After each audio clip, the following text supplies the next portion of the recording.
Innover, c'est bien, mais innover de manière éco-responsable, c'est encore mieux.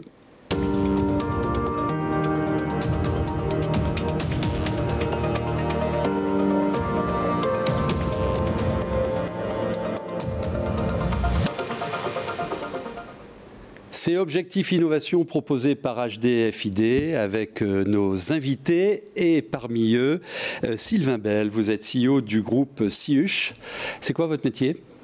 Notre métier, on fait de la mécanisation d'entrepôts, donc on accompagne les acteurs de la logistique et du e-commerce en France et en Europe. Implanté à Tourcoing ? Exactement. Dans le Nord. Tiens, donnez-moi un truc qui prouve que votre activité est éco-responsable. Un truc, c'est aujourd'hui, nous, l'innovation est quelque chose d'important et on doit avoir des caractères RSE parce qu'on se doit d'être éco-responsable dans nos solutions. Mais ça, ce n'est pas une preuve produit, une preuve service. Eh bien, Ingenie, qu'on vient de mettre au point, c'est un produit qui est éco-responsable. Un des arguments, c'est comme les véhicules hybrides. Quand ça freine, on récupère l'énergie qu'on remet dans l'installation. Et donc, pour le client, gain énergétique 15%. Il coche les cases. Je vous présente Frédéric Motte, conseiller régional et président de la mission REV3. Cette région a une stratégie incarnée par REV3 pour transformer l'économie et qu'elle soit le plus éco-responsable possible. Comment vous pouvez être, REV3, un levier pour favoriser l'innovation? Xavier Bertrand a coutume de dire que ce ne sont pas les élus qui créent les emplois, mais les entreprises. Donc nous, on doit créer l'environnement favorable pour accompagner les acteurs économiques. Et donc, on va plutôt être les facilitateurs, les accompagnateurs en subventions, en haut de bilan, en avance remboursable. Et pour ça, on aura évidemment un certain nombre de critères. Il faut que votre projet y colle avec notre ambition d'un territoire plus durable et plus responsable. Donc, c'est évidemment le côté bas carbone, c'est l'éco-conception, c'est l'économie circulaire, c'est éventuellement du biosourcé. Voilà des éléments qui vont permettre de proposer une solution qui soit éco-responsable. Tiens, racontez-nous rapidement une histoire d'innovation éco-responsable géniale là sur notre territoire. Il y en a une incroyable, vous n'avez peut-être pas beaucoup contribué. C'est quelqu'un qui va récupérer les cheveux dans toute la France. Et avec ça, il va vous faire des isolants pour votre maison ou il va vous faire des protections pour vos arbres pour pas que les chevreuils viennent les manger parce qu'ils n'aiment pas les cheveux. Et dans les cheveux, il y a de la kératine, donc c'est bon pour le sol. Et les limaces et les escargots, eh bien, ils grimpent pas là-dessus. Et donc, vous avez un écosystème qui s'appelle Eura Materials. Eh bien, on les accompagne et avec le CETI, ils vont mettre ça en France. Excellent. Alors 50%, plus de 50% des projets instruits par HDFiD ont justement coché la case de la dynamique régionale REV3. Qu'est-ce que vous apportez concrètement, Joël Salin? Alors vous êtes chargé de projet territorial, votre terrain de jeu c'est Lille, Flandre-Lys et Dunkerque. Qu'est-ce que vous apportez concrètement aux entreprises de notre région? Juste une précision, 2022 c'était 50% à peu près, aujourd'hui c'est 75% à peu près. Voilà. Et 2024, 2 projets sur 3. C'est-à-dire qu'en fait tous les projets seront passés un peu au fil. Systématique maintenant. Voilà. Mais en même temps, ça vient rencontrer une vraie demande des entreprises. Les dirigeants d'entreprises ont besoin de passer au mode REV3, parce que c'est une demande de leurs clients, parce que la réglementation a bougé, parce qu'il y a aussi le phénomène du coût de l'énergie, l'inflation qui a été énorme. Donc je pense que d'ailleurs, Sihuch est un bon exemple sur ça, il y a un travail sur le sujet. Donc nous, on intervient déjà en premier contact avec l'entreprise pour la conseiller, entendre son besoin, évidemment la diriger, l'orienter dans cet écosystème qui est un peu compliqué quand même quand on est dans le secteur privé. Ouais, c'est pas forcément ce sont les bons interlocuteurs, les accélérateurs. Donc on va mettre en contact avec les bons interlocuteurs, on va mettre en contact aussi avec nos collègues de la région qui gèrent directement des subventions.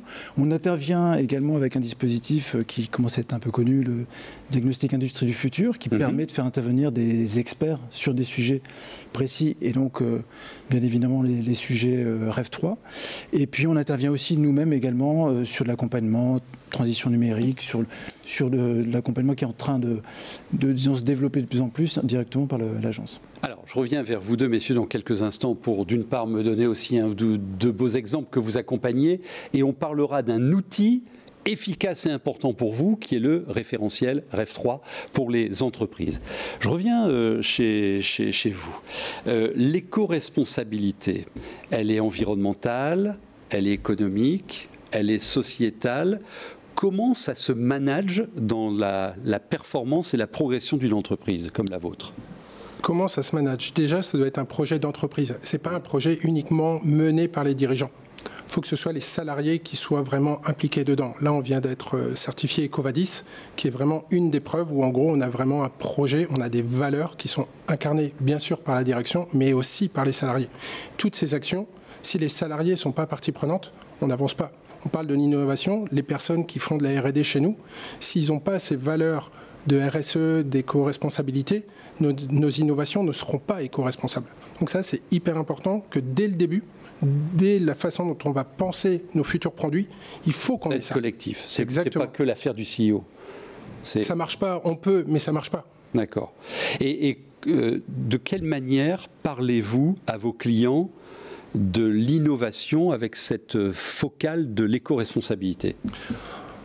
Parce qu'aujourd'hui, nos clients sont aussi hypersensibles et nous poussent. On a beaucoup de grands comptes, nous, de challenge là-dessus. Ou bien sûr qui nous challenge. Parce que pour eux, c'est hyper important. Et aujourd'hui, si on n'était pas EcoVadis, il y a des grands comptes avec lesquels on ne pourrait plus travailler.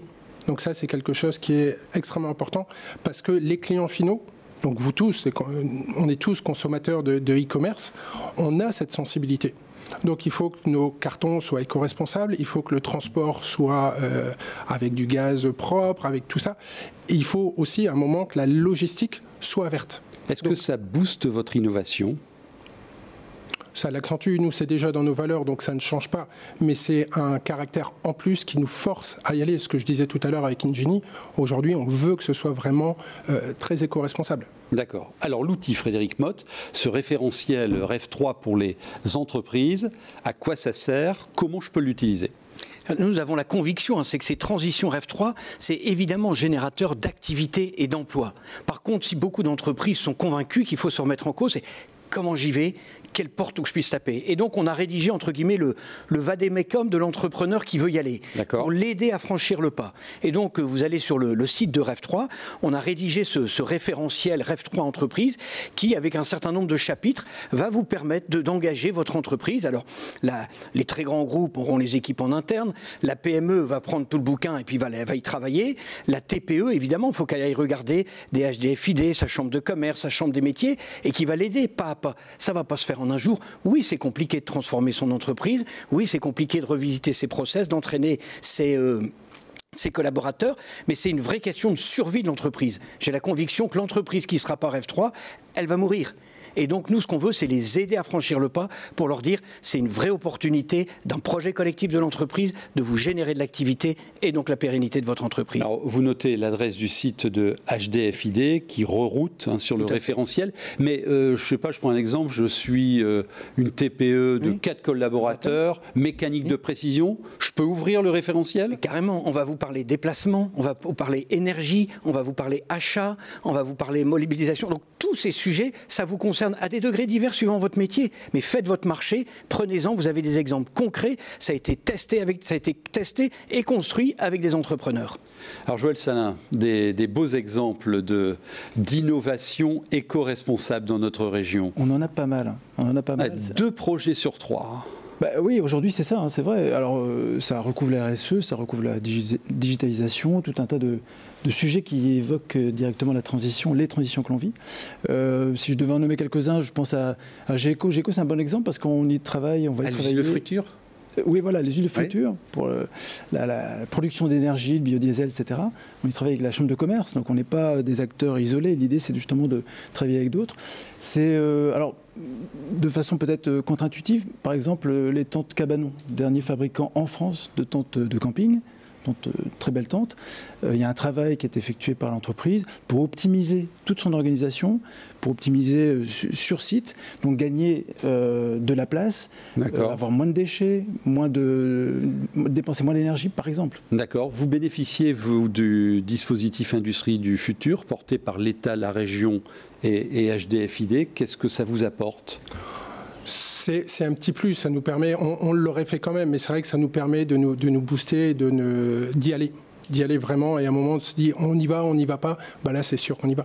Quels sont vos conseils, messieurs, question à tous les deux, pour que ça marche bien, et que ça aille. Allez-y, le pire truc que je vois tous les jours, c'est la solitude du chef d'entreprise. Alors qu'autour de lui, il a un écosystème avec des femmes et des hommes qui sont là pour l'aider, que ce soit en ingénierie, en financement, etc. Donc surtout ne restez pas seul, venez taper à nos portes, on est à votre disposition. Et je trouve que SUGE est un bon exemple. C'est-à-dire qu'ils ont commencé sur l'innovation. Vous aviez, le fondateur était assez innovant, inventeur. Exactement. Et puis vous avez commencé à innover par vous-même, de façon peut-être un peu informelle. Et aujourd'hui, vous structurez la démarche. Donc il faut peut-être démarrer. Allez-y, démarrer. Et puis ensuite, on va venir... Celui qui vient une fois, en général, il vient plusieurs fois. Parce qu'il a compris le système. Tiens, vous voyez à l'écran les 4 étapes à suivre avec le référentiel REF 3. Ça, c'est important parce que, enfin, ok, allez-y, ouvrez les portes, mais il faut un peu de méthode là pour que ça marche. Hein. Justement, il ne faut pas que le chef d'entreprise il se désespère. Donc, il n'est pas tout seul, il peut taper à notre porte, mais nous, entre guillemets, on va lui tenir la main. Et on va essayer de l'accompagner. La TPE, elle ne va jamais mettre notre référentiel en 6 mois de temps. On va dire, allez, cette année, on se prend un élément. Et puis l'année prochaine, on s'en prend un autre. Et puis l'entreprise un peu plus structurée ira différemment, etc. C'est comme ça qu'on va le faire. On y prend goût. Et argument supplémentaire, il y a aussi ça. C'est le recrutement. Et le recrutement.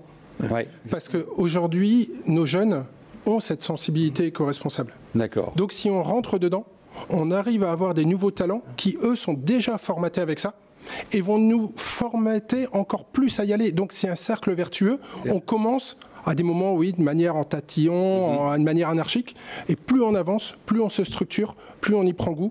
Et plus c'est performant. Conseil très important de Sylvain Bell, la compétence, la gestion de la compétence et le recrutement. Il vous reste 10 secondes pour donner un conseil. Vous. La valorisation de la marque employeur. Ce faisant, l'entreprise est plus attirante, plus attractive. Exactement. Et ça, c'est un autre point clé. Hein, la guerre des talents, demain, c'est ça, c'est la guerre des talents. Ils viendront dans l'entreprise qui a intégré ces enjeux des transitions. Voilà. Et on sait que les jeunes générations, dans les recrutements, challengent beaucoup sur l'engagement et qui sont responsables de l'entreprise, bien évidemment. Vous devez le vivre tous les jours, vous, ça. Hein. Exactement. Et on peut pas raconter d'histoire là-dessus. Hein. Et quand on grandit très très vite et qu'on recrute, on n'a pas le choix.